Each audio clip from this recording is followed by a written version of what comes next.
So what really makes us humans special? We love to think it's our big, clever brains, right? But the actual story is so much stranger, and it all starts with the kind of secret weapon our ancestors developed 250 million years ago. Let's dig in and trace that story all the way back to the beginning.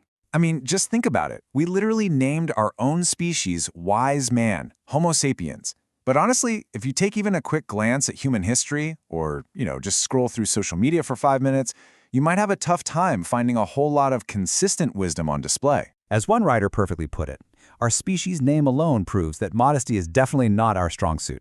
So okay, if it's not our built-in wisdom that makes us special, then what is it? All right, first up, let's tackle what we can call the wise man problem. Because our intelligence didn't just pop into existence to put us at the top of the food chain. The real story is way more interesting. See, the key to understanding us doesn't start with us at all. Nope, it starts with them. Tiny, mouse-sized creatures hiding from dinosaurs who happen to stumble upon an evolutionary game changer.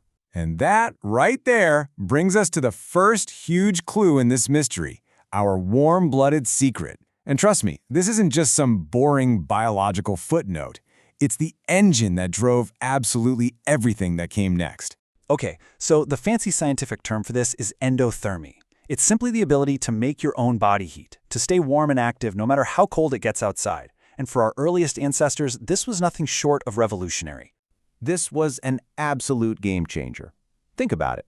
While the huge cold-blooded dinosaurs were getting sluggish and basically helpless in the cold of night, our little warm-blooded ancestors owned the darkness. They could hunt, they could forage, they could thrive while their predators were basically statues.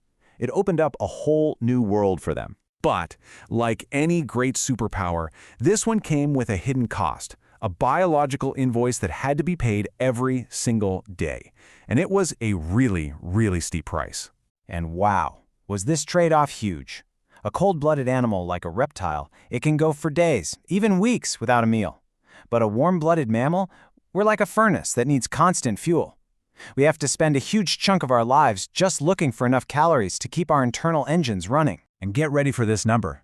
The difference is a staggering 10 times. To maintain that precious internal heat, a mammal has to eat 10 times more calories than a reptile of the exact same size. This wasn't just some small tweak. It was a constant life-or-death energy crisis.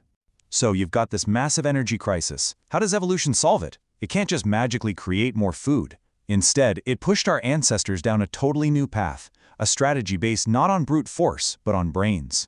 And this is what led to the development of a brand new piece of biological hardware, one that gave mammals a new superpower, something the world had literally never seen before. Now, this didn't happen overnight, not by a long shot. The journey kicks off 250 million years ago. Then, after surviving a mass extinction, these creatures called cynodonts paved the way for the really key innovation, which shows up around 200 million years ago, the neocortex. Okay, so this neocortex, it's something totally unique to mammals. The best way to think of it is like a flexible, multi-layered learning machine. It's constantly taking in new information, connecting the dots between what you see and hear, remembering what worked, and, crucially, revising what didn't. It gets smarter with every single experience. So what does this actually look like in the real world? Well, let's imagine one of our ancestors, a cynodont. It spots a tasty insect, but it also spots a predator nearby. Now, instead of just blindly rushing out there, its new neocortex lets it imagine different scenarios. It can run a mental simulation, what some call vicarious trial and error. Okay, if I go this way, the bird will definitely see me. But if I go that way, I can use that rock for cover. It gets to test its plan before ever putting its life on the line. And that right there, that was it. That was the brand new superpower that changed everything. It wasn't about strength or speed or size. It was the ability to use your imagination as a tool for survival. The power to learn from mistakes you haven't even made yet. So after all that, what does this actually mean for us, the so-called wise men? Well, it completely flips the script on our entire origin story and our place in the world. You know, for centuries, we've had this idea of the great chain of being, that we're special creations placed right at the very top, above all other animals. But the science tells a very, very different story.